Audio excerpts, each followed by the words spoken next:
'Cause if it has to sell, call Chantel, ChantelRay.com. You might have heard the name Chantel Ray before, but do you know who they are? A person, just the name of a company? Well, today we're going to find out. This is the story of Chantel Ray. Chantel grew up learning lessons that she would remember for the rest of her life. When I was little, I was at the hair salon and I ended up using that wash sprayer where they wash your hair, and I was getting water everywhere. And my mom was like, "Why did you do that?" And I said, "Because I want to be a hairdresser when I grow up." So I was just practicing. And she said, I don't want you to just be the hairdresser.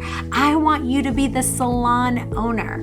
Because when you're 50 years old, do you really want to be in heels all day, blow drying people's hair? It's exhausting.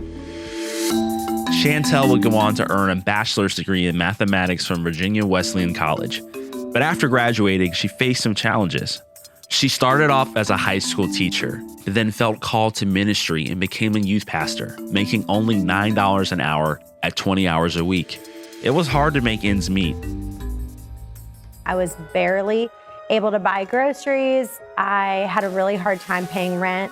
So I was using my credit card for gas, using my credit card for groceries, because I just didn't have the money. The worst part was when I went to the grocery store and my credit card got denied because I didn't have any more money left on my credit card. And that's when I thought, great, now I can't even buy food. During this time, Chantel heard a message on tithing. She was desperate enough to give it a try. I didn't have a lot of faith at that time, but I just knew that God was saying, okay, I want you to trust me. But I was like, the most I could possibly have is $30 in the account. So I wrote a check for $30. I was like the widow with the two mites. I literally gave everything I had in my account at that time. 1 week later, Chantel received a $300 refund check from her utility company.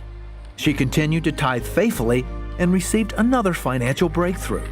Her aunt paid off her $10,000 credit card debt.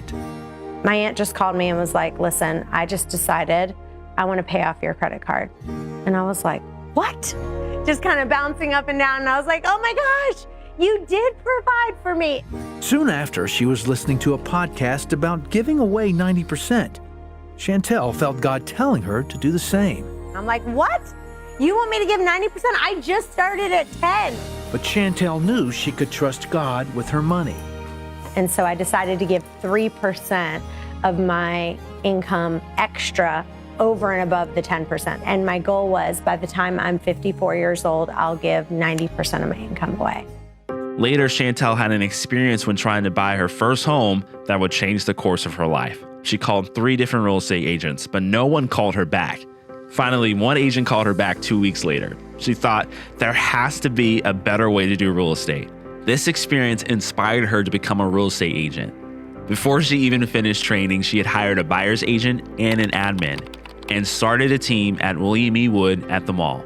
Her first year, she became Rookie of the Year, selling 52 homes, and her team eventually got up to selling 1,500 homes per year. After years of success as a team, she opened Chantel Ray Real Estate in her local home of Virginia Beach. With skilled agents and quality service, the company quickly grew and became recognized by Inc. 5000 as one of the fastest growing companies. But after 15 years, it was time to go even further. That's why Chantel Ray Real Estate became Canzel Realty. Today, Chantel still leads the company with the same passion, practices, and principles that helped her build it in the first place. The sum of her experiences, she has never stopped giving, never stopped growing, and will never stop going until every agent and community has experienced the Canzel difference.